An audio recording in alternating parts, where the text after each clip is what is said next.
ഈ വാഹനം ഒലയുടെ hub motor വണ്ടിയാണ്. അപ്പം ഈ വണ്ടിയുടെ പ്രശ്നം എന്ന് വെച്ചാൽ ഇതിൻ്റെ വീലിൽ ചെറിയൊരു പണി കിട്ടിയിട്ടുണ്ട്, എയർ നിൽക്കുന്നില്ല. അങ്ങനെ ശ്രദ്ധിച്ച് നോക്കിയപ്പോഴാണ് മനസ്സിലാക്കാൻ പറ്റിയെന്ന് വെച്ചാൽ ഇതാ കണ്ടില്ലേ, വീല് ബെൻഡായിട്ടുണ്ട്. അതിന് കാരണം പലതാണ് കേട്ടോ.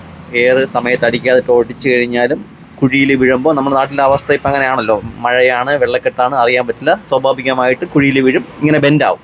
അങ്ങനെ ബെൻഡാവുമ്പോൾ എയർ ലീക്കേജ് ആവും. രണ്ടാമത്തെ പോസിബിലിറ്റി എന്ന് വെച്ച് കഴിഞ്ഞാൽ നമ്മൾ പെട്രോൾ പമ്പിൽ നിന്നൊക്കെ എയർ അടിച്ചിട്ട് അതിലെ വാൽവ് ചെക്ക് ചെയ്യാൻ മറന്നു പോകും, വിട്ടു പോകും കേട്ടോ. അതും സ്വാഭാവികം. അങ്ങനെ മൈന്യൂട്ടായിട്ട് എയർ ലീക്കായിട്ടാണ് ഈ ഇഷ്യൂസ് വരുന്നത് കേട്ടോ. അപ്പം ശ്രദ്ധിക്കുക, എയർ പ്രോപ്പറായിട്ട് ചെക്ക് ചെയ്യുക.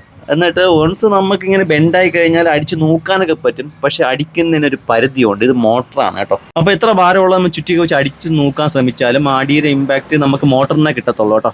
അപ്പം ഒന്ന് പറയാനുള്ളൂ, ഈ സാധനമൊക്കെ ഭയങ്കര എക്സ്പെൻസീവാണ് കേട്ടോ. എന്തെങ്കിലും പറ്റിക്കഴിഞ്ഞാൽ നമുക്ക് റീപ്ലേസ്മെൻറ്റ് മാത്രമേ ഓപ്ഷൻ ഉള്ളൂ. അപ്പം ഒരു 20,000 രൂപയൊക്കെ ചിലവാക്കേണ്ടി വരും. അപ്പോൾ അത് കാരണം ശ്രദ്ധിക്കുക, സമയങ്ങളിൽ ടയർ ശ്രദ്ധിക്കുക കേട്ടോ. അപ്പം ഈ വാഹനത്തിൽ ഇപ്പം ആ ഇഷ്യൂ സോൾവ് ചെയ്തിട്ടുണ്ട്, അടിച്ച് നൂത്ത് സെറ്റാക്കിയിട്ടുണ്ട് കേട്ടോ. അത് വളരെ ബുദ്ധിമുട്ടി അടിച്ച് നൂത്തത്.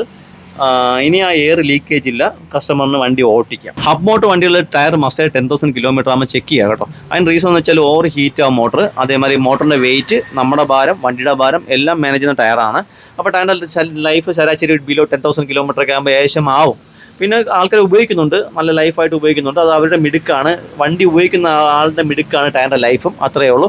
അപ്പോൾ thanks for watching ACV riders. അടുത്ത വീഡിയോ കാണാം. Signing off, Ajeesh Aravind. By.